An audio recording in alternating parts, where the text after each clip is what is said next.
हमारी आज की कहानी एक सुपरनैचुरल एंटिटी के बारे में है जो कि बच्चों से लगाव करती है। उसकी पावर्स इतनी भयानक है कि वो उसकी मदद से किसी को भी एक जिंदा लाश में कन्वर्ट कर सकता है। ऐसे में क्या कोई उसकी पावर्स के आगे टिक पाएगा? क्या ऐसी सुपरनैचुरल एंटिटीज को हराया जा सकता है? ये सब कुछ हम जानेंगे हमारी आज की इस कहानी में। तो अब बिना समय को गवाते हुए चलिए शुरू करते हैं हम आज की इस कहानी को। Hollywood screen presenting monster summer. कहानी की शुरुआत में हम एक लड़के रॉनी को देखते हैं जो एक सुनसान घर में से कांच तोड़कर भाग रहा होता है। वो बार बार पीछे देख रहा था जैसे कि कोई उसका पीछा कर रहा हो। इसी बीच उसकी गन जमीन पर गिर जाती है जिस पर उसका ध्यान नहीं जाता है। वो भागते हुए जंगल में चला जाता है जहाँ पर वो अपना बैग चेक करता है जिसमें एक एनवेलप और कुछ सिल्वर बुलेट्स होती हैं, पर उसकी पिस्टल वहाँ पर नहीं होती। तभी अचानक कोई उसके ऊपर अटैक कर देता है जिसके कुछ देर बाद पुलिस उसको ढूंढती हुई आती है और रॉनी उन्हें जंगल में मिल जाता है। पर रॉनी उनकी बात पर कोई रिस्पॉन्स नहीं कर रहा था। ऐसा लग रहा था कि मानो वो एक जिंदा लाश हो, जो देखकर पुलिस वाले तुरंत उसकी मदर को कॉल करते हैं। यहाँ से सीन ईयर 1997 पर शिफ्ट होता है जहाँ पर हम मार्थास वाइनयार्ड नाम की एक जगह को देखते हैं जहाँ एक ब्लू कलर्ड कार जा रही होती है। इस जगह पर नोआ नाम के टीनेजर का घर होता है जो अपने टाइपराइटर पर कुछ लिख रहा होता है। असल में नोआ अपने पिता की तरह ही एक राइटर बनना चाहता है जिसके लिए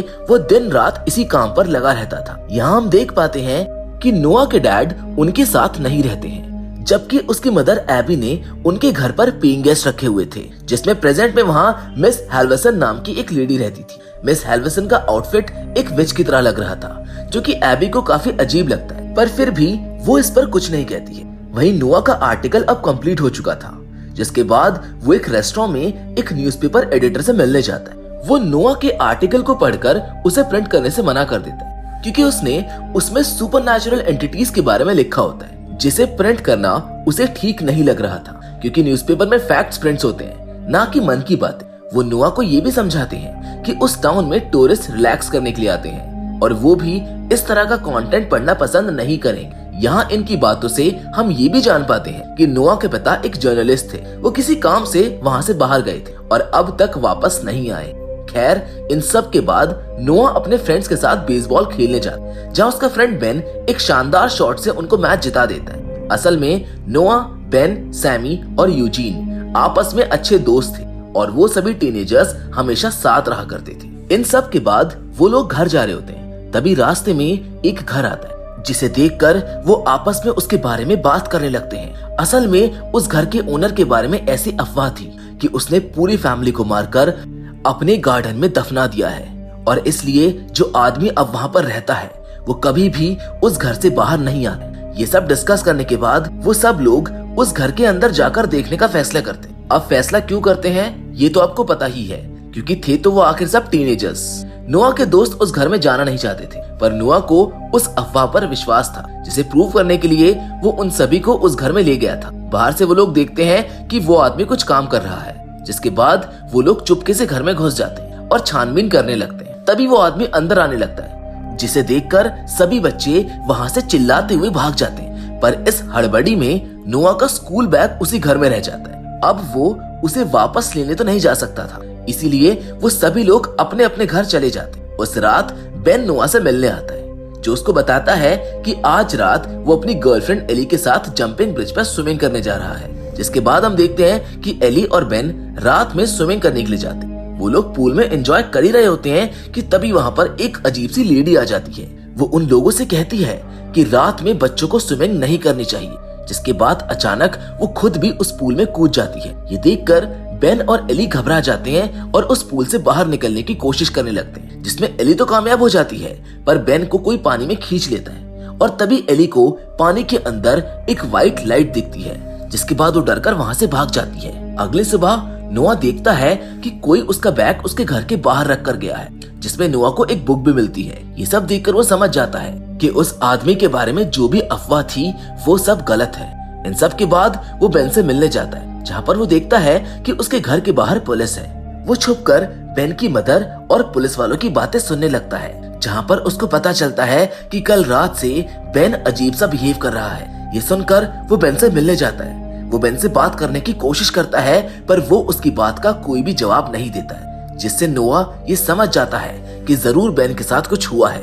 उसे पता था कि बेन एली के साथ गया था, इसीलिए वो अब उससे मिलने जाता है, जहां एली उसे कल रात की सारी बातें बता देती है। पर नोआ को ये सब कुछ काफी अजीब लगता है, जिस पर एली कहती है कि वो जानती है कि नोआ उस पर विश्वास नहीं कर रहा है, पर यही सच है। इन सब के बाद नोआ उस जंपिंग ब्रिज पर जाता है जहाँ कल रात बेन और एली गए थे। वहाँ पर उसको एक ब्लैक क्लॉथ मिलता है। तभी उसको वहाँ पर मिस हेल्वर्सन दिखती है, जो उसको वेव करती है, जिस पर नोआ भी उनको वेव बैक करके चला जाता है। कुछ देर के बाद नोआ उसी आदमी से मिलने वापस जाता है जिसके घर में वो लोग उस दिन गए थे। उस आदमी का नाम असल में जीनी था, जो कि एक रिटायर्ड डिटेक्टिव था। जीनी रिटायरमेंट के बाद अब अपनी लाइफ एंजॉय कर रहा था, यानी कि उसके बारे में अब सभी अफवाहें पूरी तरह से बेबुनियाद साबित हो गई थी। इसके बाद नोआ उसे बेन के बारे में बताता है और जीनी को उनकी मदद करने के लिए कहता है। पर जीनी को उसकी बातें काफी अजीब लगती, क्योंकि वो जिस तरह की बातें बता रहा है उससे लग रहा था कि ये सब कुछ एक विच कर रही है, और जीनी को इन सब बातों पर बिल्कुल भी विश्वास नहीं था। इसीलिए वो उनकी मदद करने से मना कर देता है। उस शाम एबी नोआ को मिस हेल्वर्सन के रूम के बाहर खाना रखकर आने के लिए कहती, क्योंकि मिस हेल्वर्सन को डिस्टर्बेंस बिल्कुल भी पसंद नहीं थी। जिसके बाद जब नोआ उनके रूम के बाहर जाता है तो उसे कुछ लैटिन में चैंटिंग सुनाई देती है, जिससे उसको डाउट होने लगता है कि कहीं मिस हेल्वर्सन ही तो वो विच नहीं है। अब ये चेक करने के लिए वो उनके डोर के नीचे एक नाइफ रखता है, ताकि वो उसके रिफ्लेक्शन में देख सके कि अंदर आखिर क्या हो रहा है। पर तभी मिस हेल्वर्सन उस नाइफ को देख लेती है, जिससे डरकर नोआ वहाँ से भाग जाता है। वहीं दूसरी ओर जीनी अपने घर पर बैठकर अपने बेटे की वीडियोस देख रहा होता है कि तभी अचानक उसको टेलीविजन पर बेन दिखता है, जिसके बारे में नोआ ने उसको बताया था। ये सब देखकर वो नोआ की हेल्प करने का फैसला करता है। अब अगले सुबह जीनी नोआ से मिलने के लिए बेसबॉल कोर्ट जाता है, जहाँ नोआ अपने फ्रेंड्स के साथ होता है। इसके बाद वो नोआ के साथ बेन से मिलने जाता है, जहाँ पर वो उसको एग्जामिन करता है। असल में जीनी को नोआ की बात पर बिल्कुल भी विश्वास नहीं था, पर उसको ये विश्वास था कि शायद इस जगह पर कुछ न कुछ गड़बड़ जरूर है। जब वो बेन को चेक करता है तो उन्हें कोई भी स्ट्रगल के निशान उनकी बॉडी पर दिखाई नहीं देते, जिससे उनको लगता है कि शायद बेन हार्मोनल चेंजेस की वजह से इस तरह का बिहेवियर शो कर रहा है, क्योंकि टीनेज में ये सब कुछ एकदम नॉर्मल है। उस शाम हम मिस हेल्वर्सन को देखते हैं, जो एक छोटी बच्ची से बात कर रही थी। तभी वो उसको कहती है कि उसको हमेशा अच्छी बातें ही करनी चाहिए, जिसके बाद से वो बच्ची अच्छी बातें करने लग जाती है। ये सब देखकर नोआ और एबी काफी हैरान हो जाते हैं, क्योंकि ये बिल्कुल एक ब्लैक मैजिक की तरह था। इन सब के बाद नोआ यूजीन और सैमी को अपने घर बुलाता है और उन्हें अपने विच वाली थ्योरी के बारे में बताता है, जो सुनकर यूजीन और सैमी भी उस पर बिलीव नहीं करते हैं। वहीं दूसरी ओर हम एक पार्टी को देखते हैं, जहाँ एक लड़की कुछ बच्चों के साथ एंजॉय कर रही होती है। तभी वो फ्रैंक नाम के लड़के के करीब आ जाती है और वो उसको सेड्यूस करने लगती है।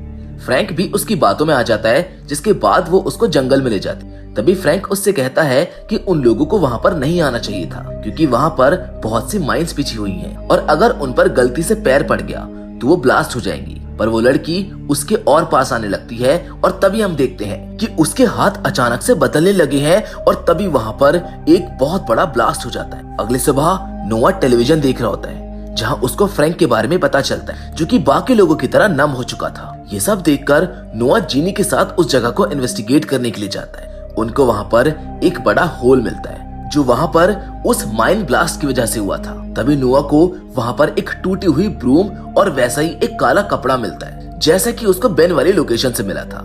ये सब देखकर नोआ को विच वाला कॉन्सेप्ट और भी सही लगने लगता है और अब जीनी भी उसकी उन बातों से थोड़ा कन्विंस्ड हो जाता है। वापस आकर नोआ ये सारी बातें यूजीन और सैमी को बताता है, जिसके बाद वो लोग विचेस के बारे में रिसर्च करना शुरू करते हैं, जिसमें जीनी उनको बताता है कि पुराने समय में विचेस यंग रहने के लिए दूसरों का मांस खाया करती थी। वो हमेशा ब्लैक क्लोथ्स ही पहनती थी और हमेशा अपने साथ एक ब्रूम कैरी करती थी। पर उनकी वाली विच ना तो बच्चों को मार रही थी और ना ही उनका मांस खा रही, जिस पर जीनी कहता है कि हो सकता है कि वो विच बच्चों की सोल यानी कि आत्मा खा रही हो, क्योंकि हमारी सोल ही हमारी बॉडी का लाइफ फोर्स होती है और इस तरह से वो खुद को सालों तक यंग रखने के लिए दूसरे लोगों की लाइफ फोर्स को यूज कर सकती है। इन सब के बाद वो लोग उस विच को पकड़ने का प्लान बनाने लगते हैं। उस रात नोआ अपने टेलीस्कोप से मिस हेल्वर्सन के रूम के अंदर देख रहा होता है, पर तभी मिस हेल्वर्सन उसको ऐसा करते हुए देख लेती है, जिससे नोआ घबरा जाता है, पर वो हार नहीं मानता है। मिस हेल्वर्सन की गैर मौजूदगी में वो उनके रूम की तलाशी लेने लगता है, जिस पर उसको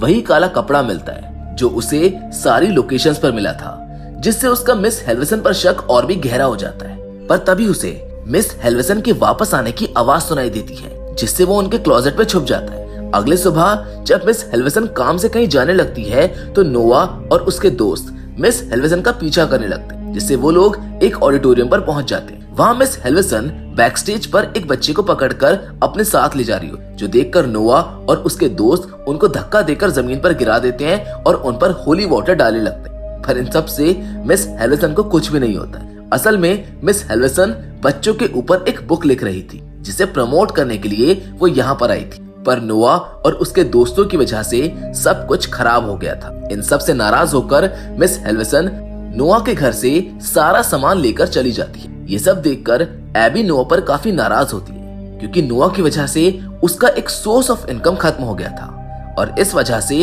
वो उसको घर से बाहर निकाल देती है। इन सब से परेशान होकर नोआ भी जीनी के घर जाता है, जहाँ पर वो नोआ को अपने बचपन के बारे में बताता है कि जब वो छोटा था तब उसकी माँ ने भी एबी की तरह ही उसको घर से निकाल दिया था। जिसके बाद वो उसको अपनी शादी के बारे में भी बताता है और ये भी बताता है कि उसका कभी एक बच्चा भी था। एक बार वो अपने बच्चे के साथ एक रोड ट्रिप से वापस आ रहा था, जिस बीच उसके बच्चे को किसी ने किडनैप कर लिया था और वो उसको आज तक नहीं मिल पाया है। ये सब सुनकर नोआ को उसके लिए काफी बुरा लगता है, क्योंकि उसे भी इस बात का एहसास था कि किसी अपने को खोने का दर्द क्या होता है। खैर अब जीनी उसको अपनी रिसर्च दिखाता है। वो उसे कहता है कि पिछले कुछ समय से उनके टाउन के बहुत से बच्चों के साथ वो हादसा हुआ है, जिसके बाद वो नोआ से कहता है कि उनको जल्द से जल्द उस विच के बारे में पता लगाना होगा और टाउन के लोगों को आगाह भी करना होगा, ताकि अब कोई भी ट्रेजेडी ना हो।